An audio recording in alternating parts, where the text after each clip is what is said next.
Eshima, votre magazine qui bat au rythme de l'actualité. Retrouvez la nouvelle édition. Exclusivité. 60 ans après l'indépendance, État de droit sous le leadership de Félix-Antoine Tshisekedi. Le 5e président de la RDC s'est jeté dans un combat sans merci pour l'instauration de l'État des droits. Contre vents et marées, Fachi Béton décide d'en finir avec une politique d'impunité, la gratuité de l'enseignement de base, l'amélioration des relations diplomatiques, la sacralisation du Conseil des ministres, l'indépendance de la justice, le redressement de la RDC, focus au Katanga. Le gouverneur Jacques Kiaboula construit les routes du Haut-Katanga pour relever le défi du social et du développement. Le but est d'inonder Lubumbashi et les autres centres urbains de produits agricoles tout en baissant leur prix. Découverte, nommé directeur général Barnabé Mouakadi veut rendre la DGI plus performante. Dossier Eshima, l'église s'éloigne du milieu du village. Interview, porteur d'espoir dans la lutte contre Covid-19 grâce à l'Artemisia, le docteur Jérôme Mouniangui juge son expérience en RDC. Loi des finances publiques 2020. Le VPM Jambo de Mayo atteint ses objectifs. Économie, jusqu'où ira les francs congolais? Retrouvez l'intégralité du magazine Eshima dans les kiosques. Eshima Magazine, un nouveau standard d'information. Bonjour, bandeko na ngai nyonso oba mesana kolanda ngai. Nous sommes très heureux de partager Nabino sur les antennes ya Rimer ya Kinshasa. Sangwa Congo to mesana obenga ngobongo. Naza na problème ya Fayulu Walinga porté chef de l'État plainte. Naza na problème ya Karega ambassadeur rwandais. Naza na problème ya Sawa une femme là les Congo azali kofinga Mama Marti. Alors je vais parler aussi de problème ya sous-compte. Banani bayi bimbongo et banani baza à la base yaba sous-compte wana. Et pour comprendre pourquoi tu commis place tu commis les lots. Sans plus tarder tu continue à vivre un problème. Na bisa kibino ke Fayulu azali koyo kanana Kamere na Kabila na batunyon so bazali contre chef de l'État. Les lots vous allez le prouver vous-même. Tant na bisa kabino ke malgré azaki na Europe. Même temps, on a qui empêché non, machine à voter ça la tête, qu'il y a une élection, il ne voulait pas que l'élection soit seulement. Parce que y a Kabila Bazaki qui préparait le Roumoussous. Il y a un moment qui, président Félix Tshisekedi Alobaki, avec ou sans machine, token élection. Pour la quoi découvrir que y a un moment qui à la base, il y a une machine à voter, ou il y a un qui kuna, Lelo Théodore Ngoy. Wazalaki conseiller na kati ya cabinet ya président Luamba wa kendaki Belgique. Albino chef de l'État sali haute trahison, violation intentionnelle, il y a article 158, il faut porter plainte, va mettre en accusation. Nani azo ya ko soutenir lutte ya Théodore Ngoy, Martin Fayulu. Mais Martin Fayulu na Kabila bayoka na kate. Or, Théodore Ngoy aza mutu ya Kabila. Mutu atinda qui a postulé la présidence, eza Kabila. Mutu apesa quand même même ya campagne, eza Kabila. Mutu le loi sali que ba démentir démission ya Luamba ezali Théodore Ngoy. Mutu alinga ki keba yiba caché ya cour constitutionnelle pour mettre chef de l'État en accusation. Nomination kote samana nouté eza kiye. Muto comme mi candidat oyo ki bazotanga na télévision ezaki Théodore Ngoy. Lelo Fayulu akei akio kangabana ya lobino il faut pas mettre chef de l'État en accusation. Parce qu'il a violé quoi? Article 158. Mais problème on expliquer combien de fois pour toi comprendre que le chef de l'État n'a pas violé la Constitution. C'est clair. Article 158. Cour constitutionnelle est composée de 9 membres. Dans le lobby combien de fois? Et 3 ans, il faut balungula. Dans chaque groupe, il y a 3. Ce qui veut dire balungula 3 personnes dans 3 ans. après 3 ans mosusu balongoli et puis bamosusu nde bakosukisa mandat na 9 ans. Donc ezali mandat ya ba juge te, ezali mandat ya cour constitutionnelle et bakoki kotirer au hasard. Chaque membre selon les besoins et dans chaque groupe, c'est-à-dire groupe et chef de l'État, il y a Batou Nomaki, na Batou Baoutaki na Parlement, na Batou Baoutaki na Conseil supérieur, ceux qui composent le groupe de 9. Bon, on a l'occasion de tirer au moins une personne par groupe de 3 chaque 3 ans. Ce qui veut dire renouvellement, il y a cour constitutionnelle. Mais ce chef de l'État, à Monique M. Kilomba, au hasard remplacé Kuna, na Moninga na yo bakomaki na Mukanda. Depuis qu'ils sont là, Batikala retiré Bangote. Mais ne sont pas les 3 derniers où il fallait bassurer sa mandat pour bango sur le bazaki kuna bazaki déjà illégal. Alonguli bango selon besoin. Atikipe bango libanda musalate batika na qualité au statut na bango ya ba juge mais ba changer bango ba instance. Au lieu bazala kuna na cour constitutionnelle, batili bango na cour de cassation. Où est le mal? Où est l'infraction? Violation intentionnelle. Chef de l'État nommé, Moutou a contre-signé, et le Premier ministre était Fayoulou, ignorance totale jusqu'à ce niveau-là. Pourquoi? Pourquoi? Balobi contre-signe égalité domaine privé, il y a Premier ministre. En cas d'empêchement, il y a Premier ministre, le vice-premier ministre qui a la préséance à Kokiko Sala intérim. Et effectivement, tant qu'il y a un voyage, la préséance, c'est le Premier ministre de l'Intérieur, vice-premier ministre de l'Intérieur, Gilbert Kankon, c'est lui qui a contre-signé. Où est l'infraction? Où est l'infraction? On nomme à la justice sur proposition. Sur proposition de qui? Sur proposition de, comment on appelle? Conseil supérieur de la magistrature. Alors, président, il y a Conseil supérieur de la magistrature. Était-il contacté ou pas? Oui, il a été contacté. Il a été aussi consulté. Et après, ils ont nommé. Où est la violation de l'article 158? Où est le problème là? Monsieur Fayoulou, tu dois faire attention. Comme tu veux porter plainte contre le président chef de l'État Félix Antoine Tshisekedi Tshilombo, nous aussi on va vous porter plainte. Parce que machine a voté. Nano simbité. Bon, tumbaki yango, enquête wana ti lelo et aboutisaka na elo côté, tozaki na pouvoir te. Le dossier à la justice. 48 $ au Zouaka. Pour na concéder voix na yo. Et pas Kimbuta Oboiko voté Adam Bombol pourtant, il lui manquait qu'une seule voix. Lelo Kimbuta omoni buzoba sali, omoni façon atikimboka, mbongo ya ibaki Moussaya Hassan Angweza Kosoma Mapango ya Batou, lelo coup de chapeau na justice congolaise pour avoir remis quand même cette famille, une famille démunie, une famille de pauvres, dans leurs droits. La famille Chimanga, qui vivait paisiblement dans leur propre parcelle, comme un ezaki contre Baluba, Bakamatinda Koyo, Batekeli, Kimbuta na Makasi. Mais Mikanda Kimbuta Zanango, eza Mikanda, il y a le pango au Basombaka depuis 2009. Or, maman Mukolo Lupango, la veuve de la famille Chimanga, est morte dans cette parcelle en 2012.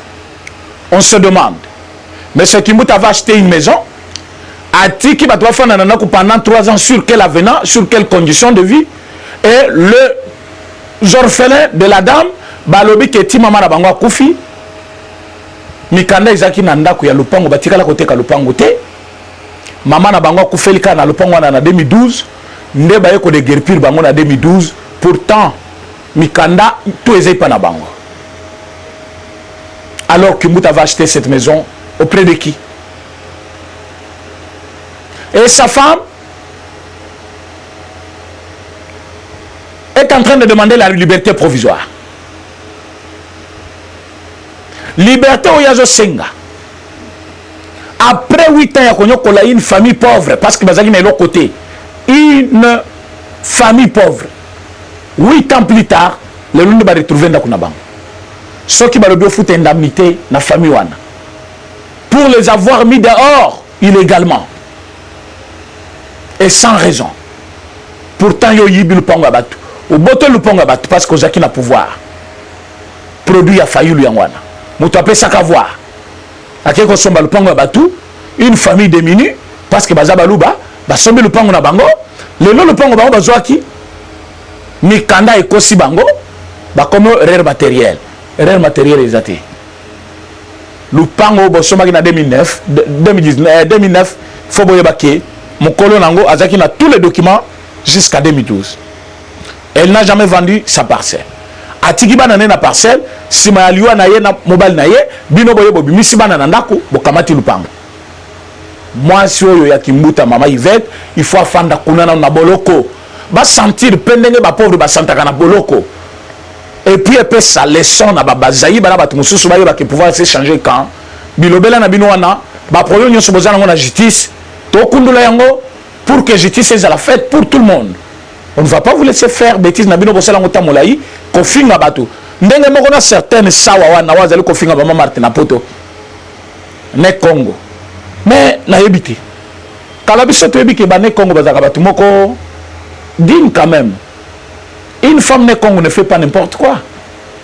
Une femme né Congo, c'est une femme logique. Elle se respecte. Na monokone kobima de sottises te. Na lande mission ya moi soyo soki sawa wana. Abimisi ba sottise du matin au soir, du début jusqu'à la fin de l'émission naïe. Azo cité na ba parti en joto ba citakate na émission. D'abord pour votre valeur, bino ba internaute naïe. Namon na ba message bozo kumisaye bozo félicitations merci parce que azo finga maman Marthe maman ya président de la République. Parce que azo finga famille Tshisekedi. Parce que azo finga les pauvres Tshisekedi Etienne Wasa Kufa. Namboko Etienne Tshisekedi ba yebiye poto mo bima place okeko fanda ba yebiye yo tata na ba yebiye tata wa bota yo ba yebiye namboka na biso ya Congo komba tata na yo kota na liste ya mukanda nini document nini o tata na kota à part école primaire parfois otanga ba komi que ça wa mwana telle personne comme on kota na liste nini mais Tshisekedi comme on kota na mboka comme premier ministre et quand tu comme DG il y a recteur il y a université et quand tu comme DG il y a RVA et quand tu comme chef de file de l'opposition et quand tu comme l'opposant le plus résistant jusqu'à la mort. Élite naïe et du moment qui n'a plus d'un Congolais parce que ce qui est pas nabino na ba Congo na Congo central vous trouverez bateau bandima lit naïe. Dengi biso ba muso tondima pe kasavu to zaki ba ne Congo te. Quand quelqu'un fait quelque chose de bon on applaudit. Au fingi ba Christian Tshisekedi, au fingi Tshisekedi, au fingi mama na bango finalement si ma kofinga batu nyonso na ozanini na ba internaute ba muso bazanga tina pe kuna finga na yo Tshisekedi na famille Tshisekedi na maloba ya sawa wana c'est vrai que Tshisekedi ne pas ça batu to ba olinga yete soki moi sabo ya komi awa to kangiye bon mu dictature to bisa kibino nini boko yo kango aya boye soza moi ça na Congo po biso tozu déjà combo ba image na nyonso tozo landela pe to na ba émission archivée même so ya lungula na internet biso to garder image. La justice est faite pour tout le monde. Ndenge lelo Théodore Ngoy a lobby à porter chef de l'État plainte. Ndenge Fayulu a lobby à porter chef de l'État plainte. Totigeli bango, dans un état de droit, baki kofunda, justice a prouvé innocence, il y a président Félix soit culpabilité naïe, surtout sur la nomination. Mais nous avons aussi la Cour constitutionnelle. Où ils allaient cour moko ko siéger na makambo na ya inconstitutionnalité bango ne bazana besoin lelo ba yebisa biso vérité ce qui article wana est violé constitution ou nomination est violé constitution ou pas mais ce qui est abongoté est à peine perdu oh monsieur Fayulu na Théodore Ngoy ba sali dio na bango quand je vous ai dit que bat tout aux mona bazolo baloba oyo cible na bango ezayi de peso bomu na makambo cible na bango eza président Félix chef de l'État sotali Théodore Ngoy na Fayulu bakuta na wapi po ba ke osala dio. Mais Fayulu a le besoin de soutenir Yé. Il y a le besoin de soutenir Fayulu. Dieu n'a pas besoin de fondre chef de l'État. Partout on fait le complot contre le chef de l'État. Fayulu est là. Donc, dans la minute, Fayulu a comme enfant adoptif à Kabila. Mais vous ne voulez pas Kabila, c'est Tshisekedi du pouvoir. Ce Kabila, c'est qui est pouvoir. Bon, comment comploter contre Tshisekedi Nedi? Ce qui est là, Tshisekedi Azaki est nommé par Kabila. Mais Kabila aujourd'hui est en train de comploter avec vous. Yo failli le comme comploter na bango comme koyokana boyokana uti wapi mena po bo bundisa Tshisekedi. Vous devez savoir une chose, quelqu'un qui est élu de Dieu boko potana trop boko luka union européenne boko luka balobingi tu boyebi wana ya libanda Boko Kaete, parce qu'il a un programme, il a un plan. Ce n'est pas pour rien au Rwanda lelo, bazo c'est la matanga. Mais matanga ngo ils en ont confirmé. Mais moi comme bazo c'est pelanango. Dieu est Dieu. Il sait comment il fait ses histoires. A koki ko éliminer ba ennemi na yo pour réussir programme na yo na projet na yo. Yo quand c'est Kagame ga mukolo. Yo quand c'est pas qui va faire l'opération un cerveau, ils a pété. Ils a pété. Même soit Zongi vivant, mais à Rosala pour combien de temps? C'est ce qu'il va réussir son mandat. Tous les ennemis, tu vas reconquérir le territoire, la frontière, personne ne va échapper. La justice est là. Nous allons vous poursuivre jusqu'à la fin. Cette femme Sawa, que moi, président René, je me porte garant de la surveiller maintenant de plus près. Jour nyon soya ko luka. Anya tamabele ba koko na ye. Plainte moko ekozala contre lui. Po ba kangaye pona ba injure na ye. Contre première dame, contre maman Marthe, une maman paisible. Depuis que maman Marthe a un beaucoup moins du pouvoir. Vous savez que maman Marthe a salini, a fini nan, a sale problème nan, a répondre nan. A zo yamba même Jeannette Kabila bateau, tous censés kokuta natana bangote. Bateau ba nyokoli mobile na yeti akufa ba nyokola famille na ye. Mazo yamba bango. Yo so yo senga audience c'est pas maman Marthe aboy ko yamba yo. Maman Marthe nda lobby ke lelo babu mabano bazo boma na est kuna. Bato bazo boma bato na est kuna. Parce qu'aujourd'hui vous voulez qu'on parle, on doit parler. Bato babu bato na est kuna bazo rwandais. Bazo rwandais. Ils nous viennent ici parler de langue avec trop de R na monoko. Nous sommes de Nord Kivu, vous êtes de Nord Kivu, vous-même vous entretenez de guerre. Bozo kote la bana na école bobumiba. Est-ce que vous rwandais mutu bobumiba na wana? Bo violé bana basi.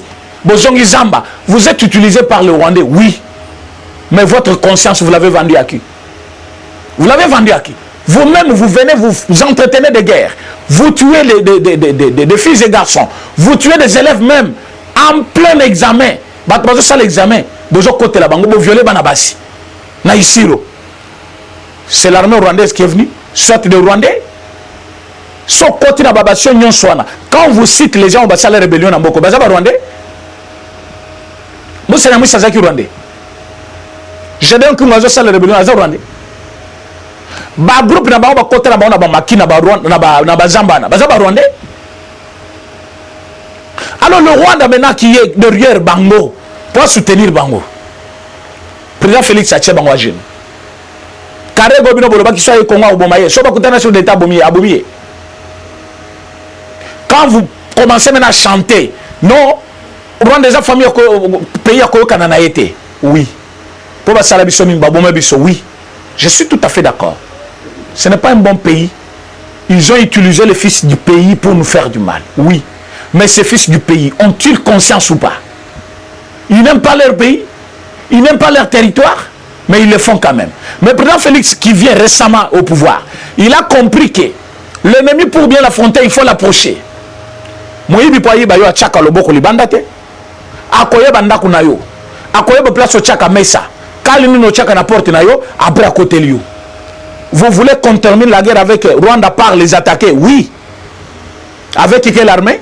Une armée inféodée, infiltrée par le Rwanda toujours. Mais par la diplomatie, on peut les pousser plus loin. On peut les pousser plus loin. Oh, le bazo condamné, président Félix, parce qu'Azo Zela, Kagame, Azo Yokanana Kagame. Nani Azela qui Kagame a copé sa pouvoir awa. Ce n'était pas la Mokana Fayoul. Fayoul ou Alobi va proclamer tes résultats parcours consonnel. Ba katali kambute bazela Kagame aya. Et Rwanda Kagame azaki nani? Mokunza Mokili. Le roi de l'Afrique ou maréchal à RDC. Wana Fayoul ozo zelaya bras ouvert. Biso petolobi Kagame yaka. Ayaka tozelaka ye. Aya go besa au pouvoir. Est-ce qu'ayaka? Donc bas sur soir proclamation et résultat jusqu'à ce que M. Kagame Akoya pour y trancher. C'est M. Fayoul ici qui avait attendu que Kagame aya coupé sa pouvoir. Lelo Azo Senga, Tobengana, ambassadeur à Rwanda. Mais ambassadeur c'est mien. Yo zela qui président ya pays wana ya coupé son pouvoir. Wana zaki mutumalam. Lelo ambassadeur ndako mutumabe. Ba Congolais bazali sur un niveau wana te ya buzoba ya kozala ba bololete. Il n'y a pas 2 ans que la Moukazaki causait là. le même pays Rwanda. Rwanda a coupé sa pouvoir par le biais de Kagame. Mais le lobby c'est bon, Rwanda obino bozela ki wana, biso notre autres traités comme un pays voisin. Il nous fait la guerre, oui. On va voir maintenant comment terminer avec lui cette guerre là. Aïe, quelle diplomatie? Quelle diplomatie? Bon, ça c'est la vraie diplomatie. La vraie diplomatie parce que mettre Rwanda à genoux, ils ne sont pas tous des Rwandais.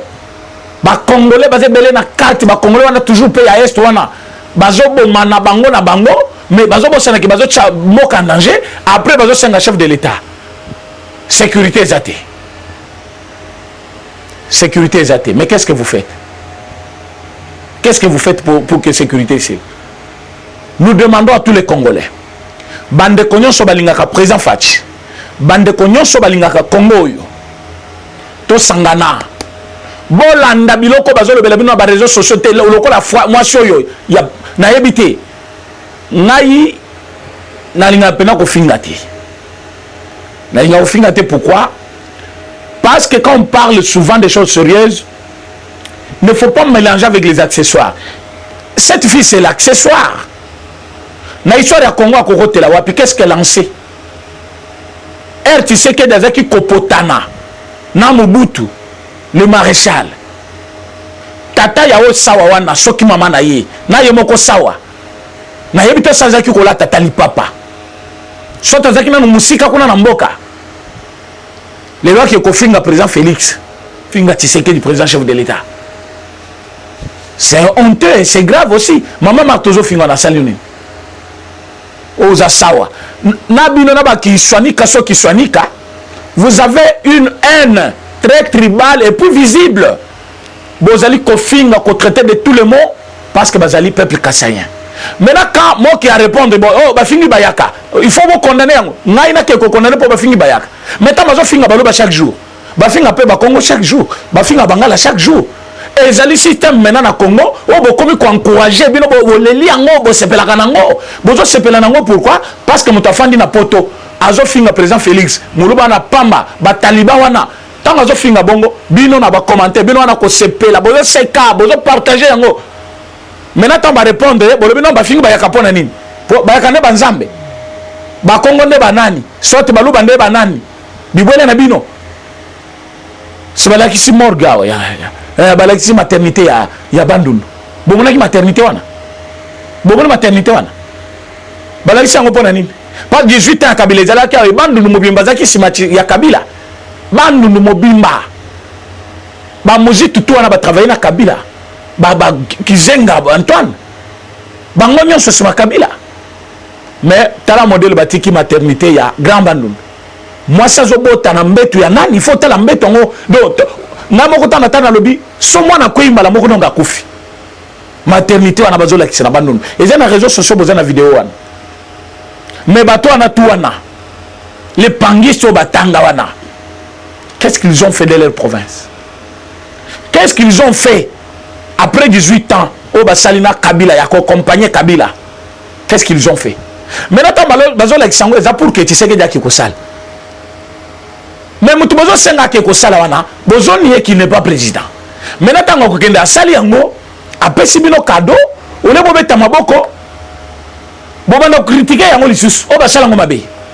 Mais bana bazo bota manambetu moko ya soki na ebité soki wana ezanini ba manzi moko ezotombo mapena bozo soma na ko etuti ya kufi mala moko na me descend zo la xalobi moi-même j'ai peur que moi c'est akobota na maternité mais ba buzit bana mbongo ebele ba yiba ba soma mapango ebele dossier na peso banda mapango kalate quand vous pensez que vous avez les dossiers à créer contre les gens non si nous avons les dossiers contre vous otoko comme malelo na justice ba kangi bino kaka lelo. Donc je demande à tous les Congolais d'être calmes. Bon soutenir le président chef de l'État. Nous sommes prêts à tout. Et nous allons faire de bonnes élections dans ces pays. Élections vont satisfaire Moutounions, que le meilleur gagne. Mais nous n'allons pas organiser les élections pour perdre. C'est pour gagner ces élections-là. Donc beaucoup mata beaucoup kita. Toko sali samboko yo. Batu bakobanga Congo, Congo ke musika. Bana mboka ba uzo musala. Ba investisseur, ba zoya. Mbongo pesa ka ba investisseur biso moko to na mbongo à un ministère il y a finance baké ko découvrir par l'inspecteur il y a finance qu'il y a des sous-comptes en dehors il y a des comptes officiels il y a l'État et mongo eza logé kuna imaginez-vous place une plan diabolique ezali quand un ministre travaille à Zokende il ne prend pas cet argent batiki mongo na ba compte wana balobi et banda depuis matata et puis mongo eza kuna selon le rapport moi je sais que c'est 90 millions de dollars excusez-moi Deba Moussa Zolo non ils allaient 50 milliards non selon les rapports c'est 90 millions de dollars mais moi que ça n'a pas si namoni mongo il y a 100 000 dollars basali pour mo bimesili na kisangani baso de moto bazo sala oyo et qu'il y a quelques millions mais moto moko abombi 90 millions kobanda matata Henri Yavoyo auti kokende na mususu azaki wana bayibi mbongo ya l'État baki ko tshana ba sous compte comme tshama mbongo na ba sous compte soki mena bakangi bango acharnement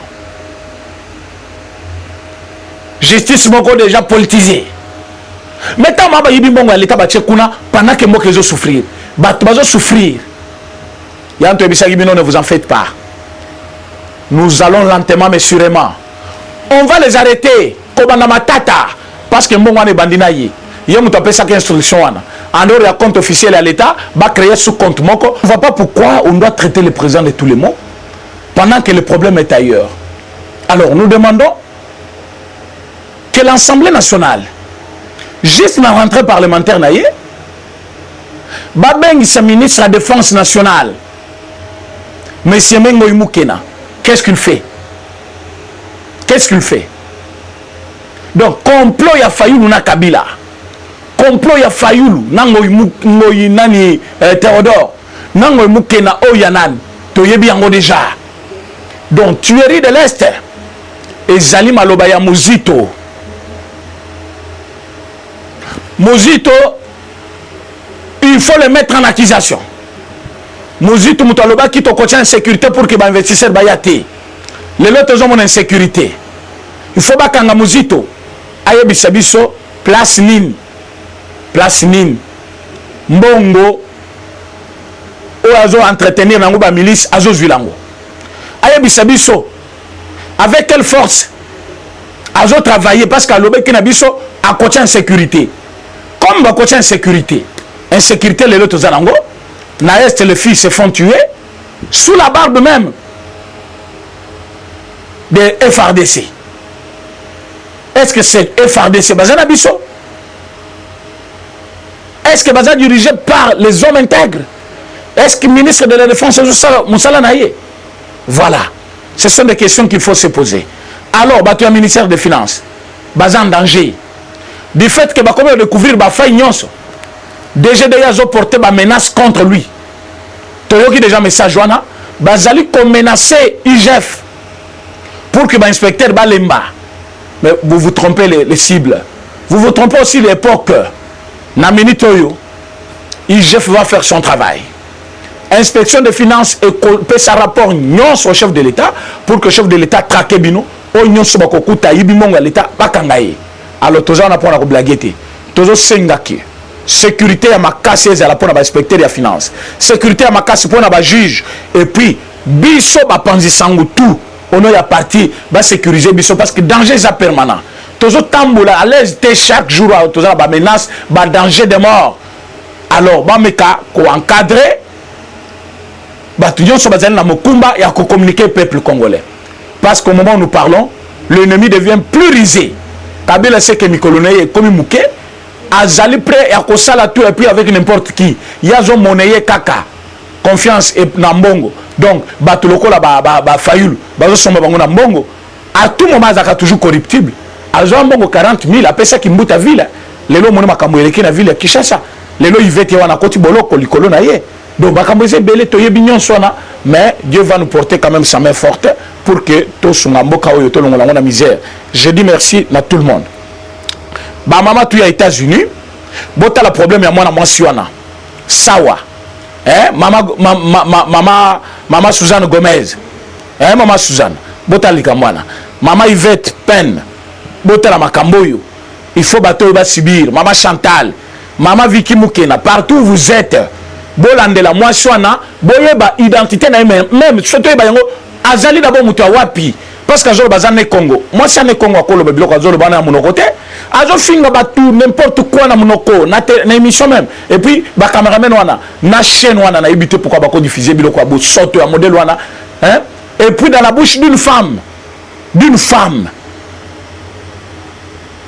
ya zolo baba tabazolo ka sonité mais il y a azana son ya komisa ba sorti zona na monoko na ye biso to ka son ya ko dirigeant mboka na biso moko to mundel pendant 37 ans to ka son mais yé muto beaucoup de Kagame bozo kata sonité mais tant biso to zai ko dénoncer Kagame na bato bazo bomawa bino bozo encourager pouvoir wana bino bozo encourager pouvoir wana Kagame na Kabila zaki mona bitinda Kagame so Kagame zaki ko ya te parce que zaki ko mona net mona bitinda mais nous avec notre force il est venu même s'incliner devant depuis mortel et Haïtien Tshisekedi ngengere tout petit et si le jour wana boti kabuzo bozo sala ba mama pe ya nani Suède bozali ebele botale la ngali kambwana mwana mwasi wana quand je dis à deux mamans c'est parce que so boyoki to kono s'attaquer ne bolo aza mama aza mwasi mais mwasi wana zo finga muninga na mwasi mama Marthe azo finga batu bozo yokaye botiki ye azo finga baluba azo finga banani tribalisme ya zana ngobiso to zana ngote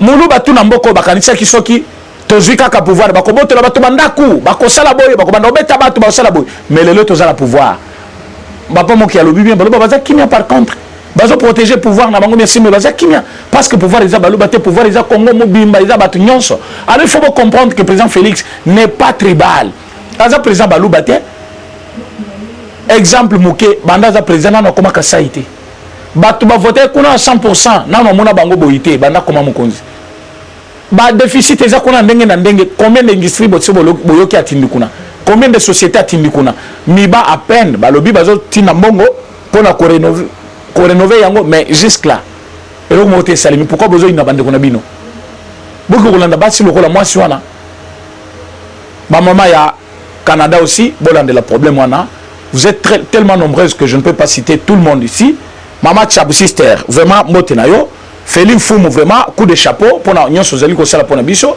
batebele baye bake nous sommes au service du pays et non d'un individu tozali ko sala pour na kosunga mboka na biso botika makambozo sala wana oyo bakozana besoin balanda ngai na niveau ya lokito Congo je vais encore parler de cela na ko zoata moulayi na lokito Congo bo s'abonner massivement pour to lobela makambo ya mboka na biso na pesi bino tumbote na sepela kandenge bolanda kabiso. Pour Nalélo, je pense que tout ce qui y en a, tout le monde sur le lobby. Merci beaucoup.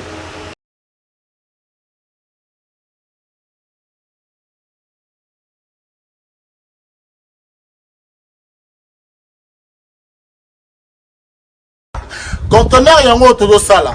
Adi Londolé, Feli, Mosengo, Feli, todo sala conteneur, ba voiture, todo tina na Kisasa. Ba carton ils ont qui Kinshasa. Et en plus, la bonne chose, voiture na yo quand on a Kinshasa te prends pas la tête. Il y a la bisson, charger biloko na yo, te relivrer à domicile, sans un bon au teki, c'est parti. Holanda, tout ce qu'on a fait. Biloko soyo, ils ont bilongo ils ont figuré dans l'équipe de France. Biloko moya sika na milieu ya matinda ils ont ils ont biloko to annonce la longtemps des années. Mais à un certain moment, il y a les cabao et tous les cas, tout s'est rattrapé pour changer la réseau de la connexion. Conteneur yango ils sont en live, ils ont la plaque à Bruxelles, au différent de la 11 route inverse. Facilité les amis, tu as remarqué qu'il y a un réseau, il y a matinda, bah au moins il y a des difficultés. Moi ça repère car bien, Abundi a chargé, comme à l'Afrique. Moi ça a car chargé à 207 na yeke narati. Vous en avez car na voiture, chaba bilokos na kati yeke narati. Oye to sali ba papier, to sali 30%. Voiture est comme na Congo, on a fret on a conteneur, tant on a oté kanga na teki, na longo li fret na ngana pourcentage. Yo ju le reste na yo.